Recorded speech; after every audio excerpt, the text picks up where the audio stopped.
O meu pai era mineiro e participou na campanha em 1958, na campanha do general Humberto Delgado, quando ele quis, portanto, quando queria deitar o Estado Novo abaixo, porque realmente vivíamos tão mal, tão deprimidos, que eu tenho pena que os jovens hoje não se interessem mais por saber tudo aquilo que foi a vida das famílias, dos presos políticos e aquilo que os presos políticos passaram.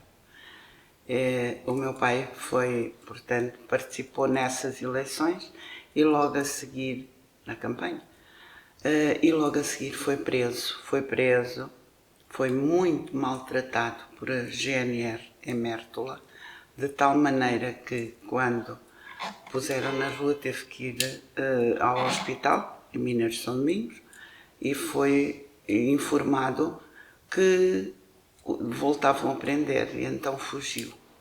Fugiu, não sabemos para onde, não sabíamos, andou por o Algarve, andou por o Alentejo, dormia em casa de familiares, mas dentro das manjedouras, porque não podia, porque a GNR andava constantemente a cavalo à procura dele para voltarem a prender.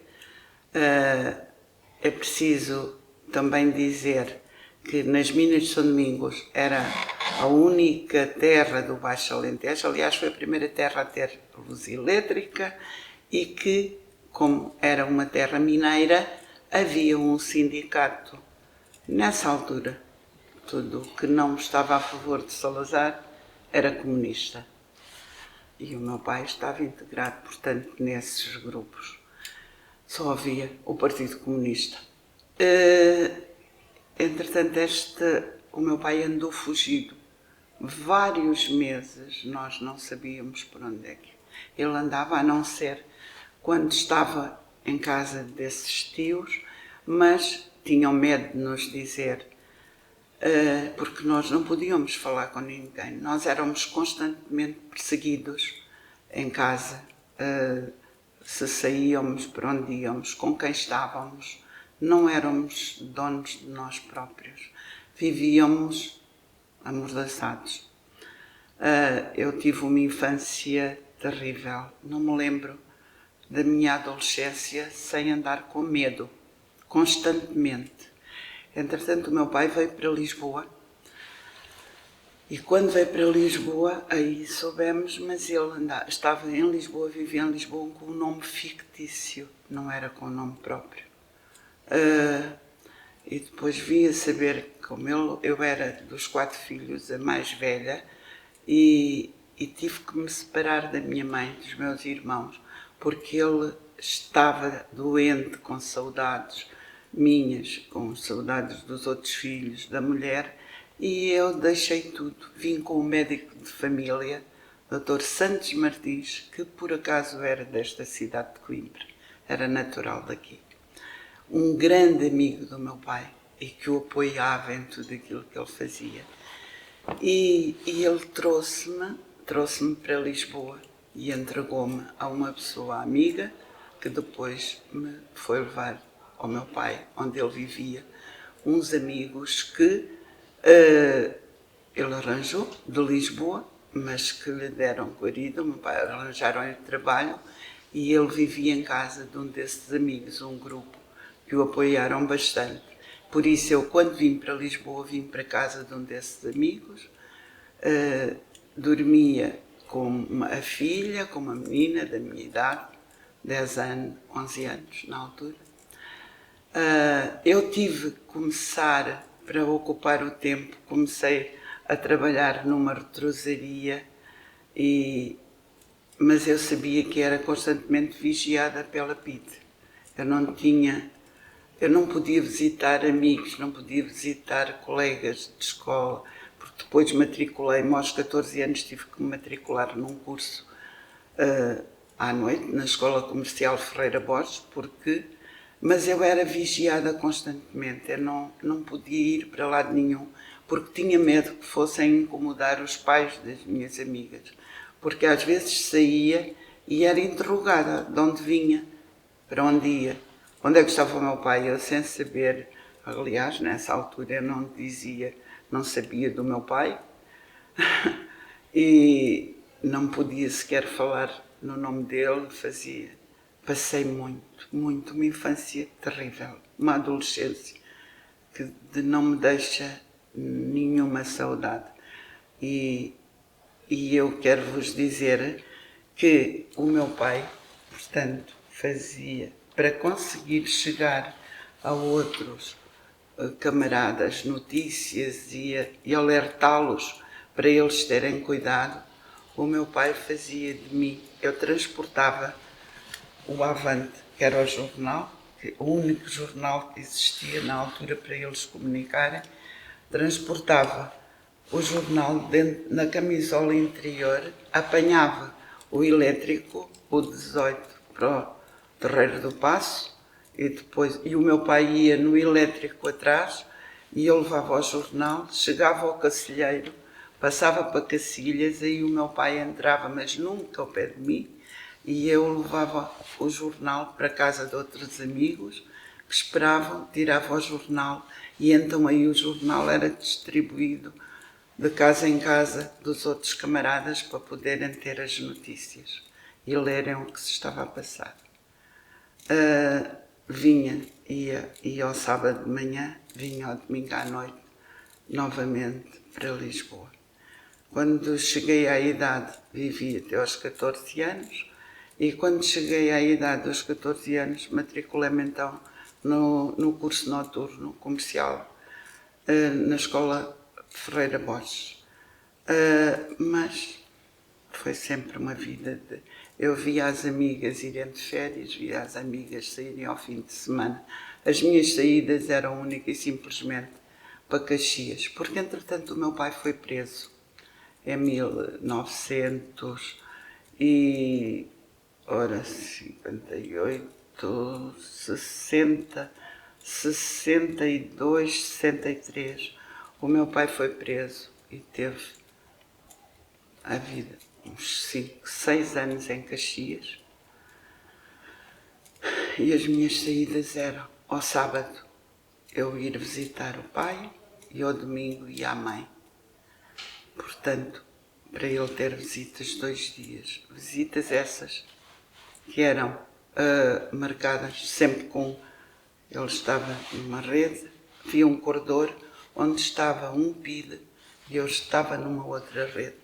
Portanto, nunca podíamos falar, olhávamos, mas até nos olhares eles nos chamavam a atenção que não podíamos estar a fixar um no outro.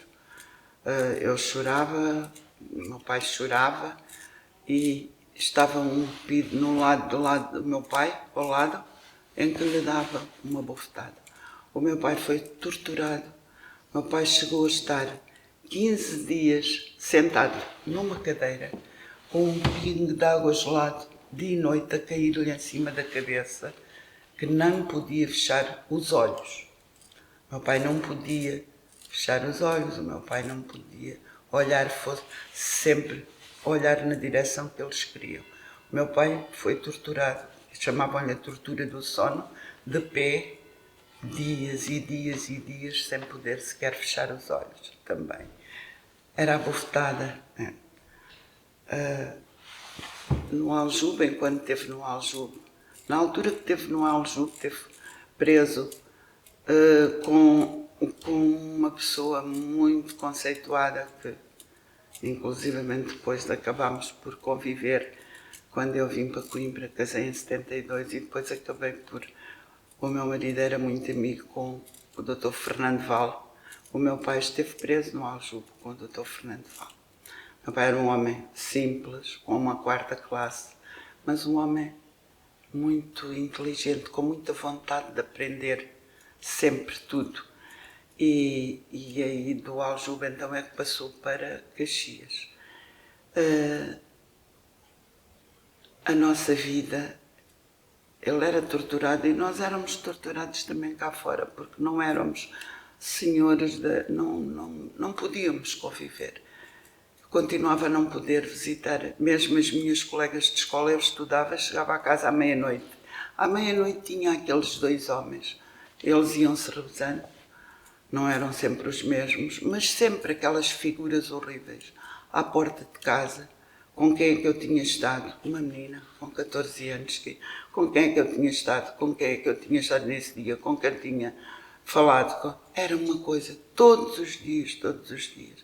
Isto durante anos. Vocês vejam o que é uma pessoa viver. Aquilo era um suplício. Não era viver. Eu às vezes dizia: o que é que vai ser a minha vida? O que é que vai ser de mim? Onde é que está a minha juventude? Por isso hoje não sabem realmente dar o valor àquilo que temos. Era horrível. E como eu, todas as outras famílias de presos políticos, todos éramos tratados da mesma maneira. Eles entravam-nos em casa quando queriam, sem avisar. Eu lembro-me que houve um dia que às 6 da manhã tocam-nos à porta. A minha mãe, coitadita, estava ao lado da minha irmã, que estava com 40 de febre. A irmã a seguir a mim, tinha menos 6 anos, a Leonora.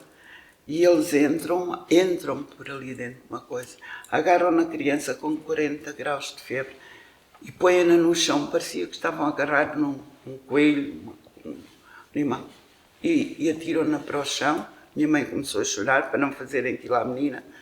E eles põem-na no chão, levantam o colchão da cama, levantam tudo, viravam as casas, deixavam tudo fora no chão. Era tudo o que existia, de roupas, de papéis, tudo era virado, tudo era atirado para o chão. Quando eles saíam, a casa parecia que tinha havido ali um terremoto. E lembro-me também desse dia, da minha irmã a chorar. Eles não se comoviam com coisa nenhuma. As famílias eram maltratadas.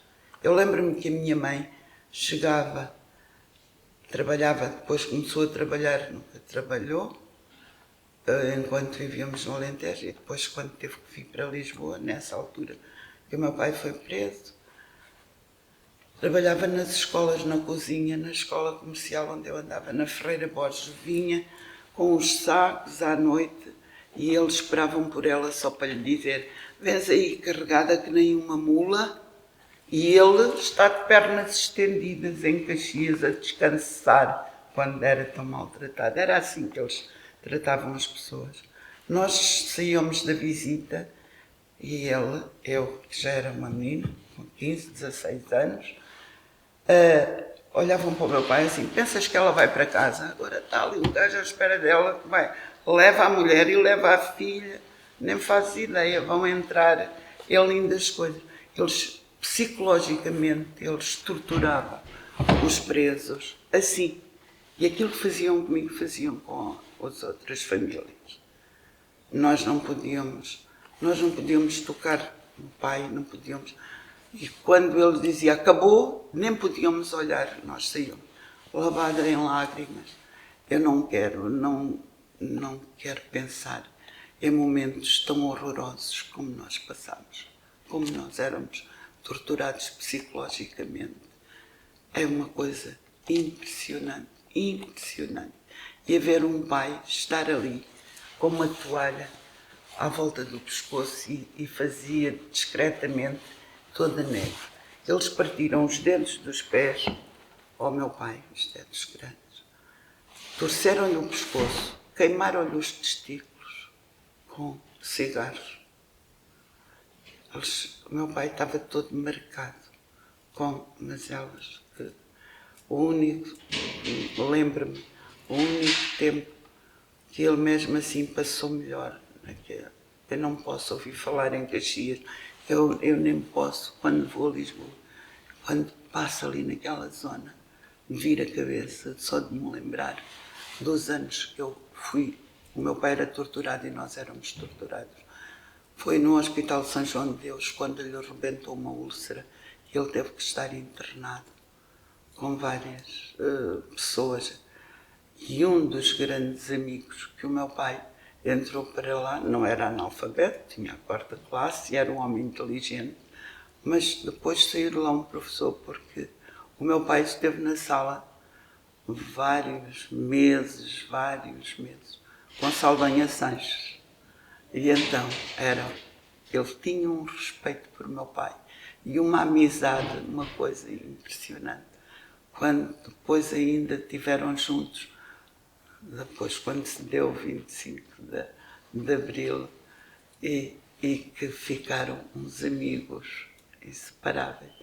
E o meu pai dizia que saiu um professor, podia dar aulas, porque Saldanha Sanches foi o melhor professor que ele teve na vida.